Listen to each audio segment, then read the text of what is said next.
Take a look at this video. This is snail farming, and this is arguably one of the most lucrative business you can ever think of in this life. Yes, and this lady you see here is also one of the most successful snail farmers we have in Nigeria, if not the whole of Africa. This lady started this business in a very small scale, but today her snail, the numbers of snails she has is currently almost uncountable. She exports thousands of these snails to different parts of the world. Yes, this lady has become so big that she actually supplies snail eggs and baby snails to other snail farmers across the country and across the world. People in Canada, Australia, US, UK. In fact, this lady is something else entirely. And you are going to see exactly how she trains this snail all the way from their egg, how she picks the eggs, train them. Okay, for example, now watch this particular one she's collecting. This one is actually going to be shipped as eggs. See how she prepares the egg before she transports them. I don't know whether this one is going to another country or is actually going to a place within Nigeria, but this is how she prepares them. You can see. So she actually prepares them the same way she does the hatching. You will see also the process of hatching. She also exports these baby snails to other farmers. I don't know whether this one is going to outside the country or also within Nigeria, but you can see how she prepares them before she transports them. Now, this is exactly how she collects the eggs. Once the snails lay the egg this way, she collects these eggs, then go to prepare a place for hatching them. How does she do the hatching? Now watch. So she actually does, sometimes she uses this plastic, while sometimes she does it naturally on the ground. So when she uses the plastic, she just get some loamy soil in the plastic, then put the snails, cover it with small amount of sand, and before you know it, in a few weeks it is ready for hatching. And you can see the eggs, the snails, how they come out, very small. You can see, right? Now watch how she does it also naturally on the ground directly. You can see she just places it on the floor, the eggs, then just cover them with small amount of soil, and from there in a few weeks it is ready for hatching. Now after this hatching, what does she do? She prepares a pen for them. Now on this pen, she uses the dry banana leaves, just as you can see.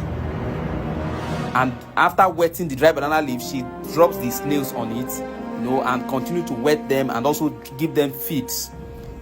I think she feeds them with water leaf, pawpaw, watermelon, and so many other things like that. And before you know it, these snails are grown. You can see what she wrote on the caption here: 5,000 pieces of snail going to Atlanta, and that's about 11 million naira. That's what she wrote there. That's to tell you the numbers that this lady push every month. I don't want to go deep into details, but for those who might maybe come across this lady one or two times, you're going to get to understand exactly how deep this lady understands this business. You can see how fresh her snails look.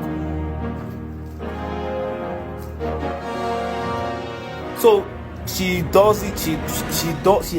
The farm has become so big. In fact, currently she says she's expecting to have about a new 10,000 baby snails before the end of December this year. So she's building a bigger pen. A lot is happening in this industry, and a lot of people are still seeing snail farmers as jokes. But I can tell you for good, snail is one of the most lucrative business, because one thing you need to know is that these things, the way they give birth, the way they lay eggs, is unbelievable. They lay eggs anyhow, and that's how they multiply. And according to this lady, she actually said that if you want to grow your snail to 10,000, that you can actually start with just 600 eggs or 600 baby snails if you want to take it slowly, or maybe if you want to rush it as a matter of fact, depending on your capacity. But that even if you start with only 3 snails, that you will definitely get to the number. She didn't start with up to 50 as a matter of fact, but today the numbers she's doing is unbelievable. So the business, this is one business that is less stressful, very cheap to run, very cheap to start, and in fact it has low risk, because this thing does, apart from Harmattan season that requires you to wet them over and over, there is basically almost no risk attached to this business. And that is one thing, that's one reason I will encourage anybody who has a space in your house, in the house, or you have a compound that where you can train these things, to give it a try. a lot of people do this. A lot of people are actually going into it currently. People from diaspora, people in Nigeria, a lot of people, because these things are becoming very expensive currently. As I'm talking to you, somebody was actually telling me today that 3 of these is costing over 3,000 naira. 3 of it, which I'm not sure if that number is actually accurate or whether it is current. So you can tell exactly what the industry will become in the next 5 years. This is encouraging.